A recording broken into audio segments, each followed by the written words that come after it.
মুসলিম ঐতিহ্যের এক নয়নাভিরাম স্থাপনা আফগানিস্তানের নীল মসজিদ। স্থানীয়দের দাবি, মাজারি শরীফ নামে পরিচিত স্থানটিতেই সমাহিত করা হয় হযরত আলীকে। নীল স্থাপত্য শিল্পের এই সৌন্দর্য অবলোকন করতে ছুটে আসেন হাজারো ধর্মপ্রাণ মানুষ। তবে সোমবার রাতে উত্তর আফগানিস্তানে ভয়াবহ এক ভূমিকম্পে ব্যাপক ক্ষতিগ্রস্ত হয় ঐতিহ্যবাহী এই স্থাপনাটি। মসজিদের ভেতর এক ভিডিওতে দেখা যায় আফগানিস্তানে ঘটে যাওয়া 6.3 মাত্রার ভূমিকম্পে ভেঙে পড়েছে মসজিদটির দেয়াল, যা অনেকটাই ঝুঁকির মুখে ফেলেছে নীল মসজিদকে। ঐতিহাসিক দলিল বলছে, আততায়ীর আঘাতে ইরাকের কুফায় মৃত্যু হয় হযরত আলীর। তাকে কবরস্থ করা হয় ইরাকের নাজাফে।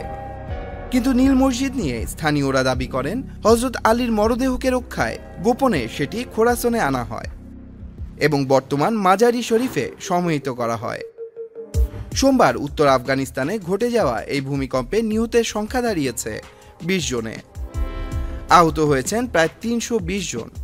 প্রত্যক্ষদর্শীরা বলছেন, অঞ্চলটিতে ঘটে যাওয়া ভূমিকম্পে কিছু কংক্রিটের বাড়ি টিকে গেলেও মাটির বাড়িসহ ঐতিহাসিক স্থাপনাগুলো ঝুঁকির মুখে পড়েছে। Tanmoy Mahmud, channel I.